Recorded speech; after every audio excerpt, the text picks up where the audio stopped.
geldiniz. Bugün sizlerle kara buğday salatası yapacağız. Şöyle bol yeşillikli, turşulu harika oluyor. Yazın çok ağır yemeklerden kaçınıyoruz. Bu salatada oldukça doyurucu, öğün yerine geçen harika bir lezzet. Hiç bekletmeden yapımına geçiyorum. Öncelikle 1 su bardağı kara buğdayım var. Kara buğdayı yıkıyorum. Yıkayıp süzdükten sonra tencerenin içine alıyorum.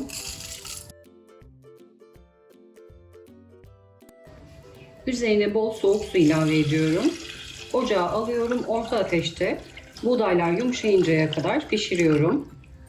Çıkarmadan önce elimle kontrol ediyorum yumuşayıp yumuşamadığını. Kara buğdaylar kaynamaya başladı. Ocağın altını orta seviyeye getirdim. Patlamaya başlamış bile.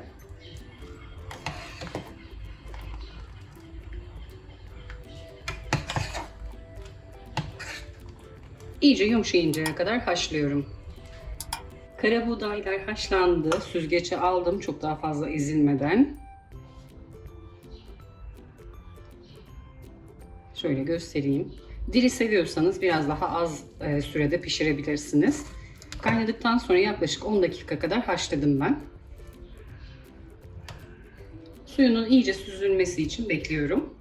Kara buğdayların suyu süzülüp soğuyana kadar biz de yeşillikleri doğrayalım. Maydanoz, dereotu ve taze soğanım var. Yine küçük demet ve yarımşar demet. Şöyle maydanozun kalın saplarını ayıklıyorum.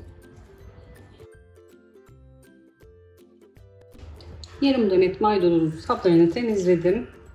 Olabildiğince ince ince kıyıyorum.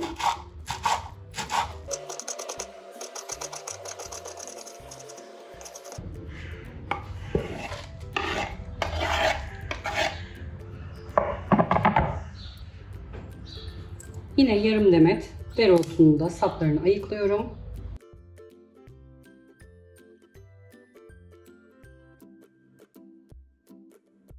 Dereotunu da ince ince doğruyorum. Yine küçük demetten yarım demet taze soğanım var. Daha öncesinde yıkamıştım, temizlemiştim. Yine baş kısımlarını kesiyorum. Yeşilliklerin hepsini daha öncesinde sirkeli suya yatırdım. Bir miktar beklettikten sonra 2-3 su güzelce yıkadım.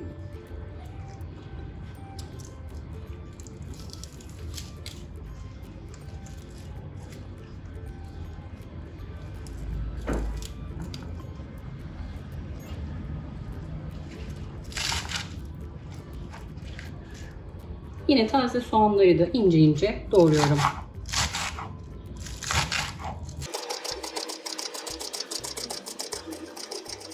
Yeşillikleri olabildiğince ince doğradım. 5-6 adet salatalık turşum var. Onları da 4'e bölüyorum. Yine ince ince doğruyorum.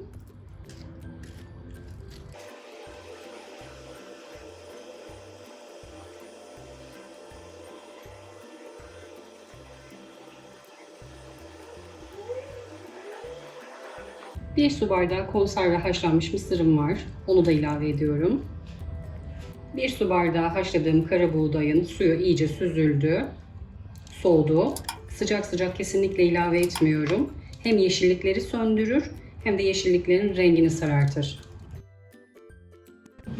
Salatamız bu kadar kolay. Son olarak sosunu yapacağım. Adeta ana yemek tarzında harika doyurucu bir lezzet. Kara buğday malum isli tadından dolayı pilavını herkes sevmeyebiliyor. Salatasını bir arkadaşım da beni uyarmıştı. Salatası gerçekten is kokusunu minimumda hissediyorsunuz.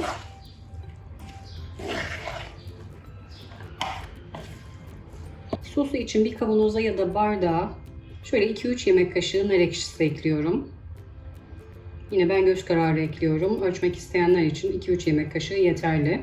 Sonrasında eğer seviyorsanız üzerine ilave edebilirsiniz.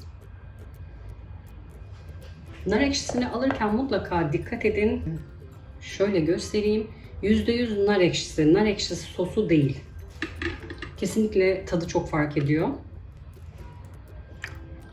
Şöyle yine 2-3 yemek kaşığı kadar da taze sıkılmış limon suyu Yine göz kararı ekliyorum ama yarım çay bardağı kadar zeytinyağı. Dediğim gibi seviyorsanız biraz daha sonrasında üzerine ilave edebilirsiniz. 2 tepeleme çay kaşığı tuz. Sosu iyice karıştıralım.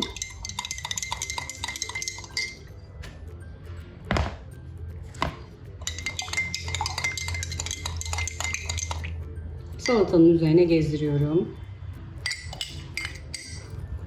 Benim gibi baharatları seviyorsanız, özellikle de ekşiyi seviyorsanız şöyle tepeleme 1 tatlı kaşığı sumak ekleyebilirsiniz. Yine acı severler için pul biber ekleyebilirsiniz. Baharatlandırma kısmı tamamen damak zevkinize bağlı. Çocukların yemesini istediğim için ben acı ilave etmiyorum. Bol ekşili bir salata.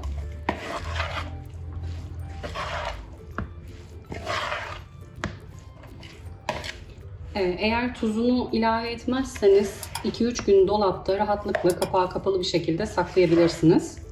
Tuzunu ilave ettiğiniz zaman bir miktar sulanıyor. Yeşillikleri sulandırıyor tuz.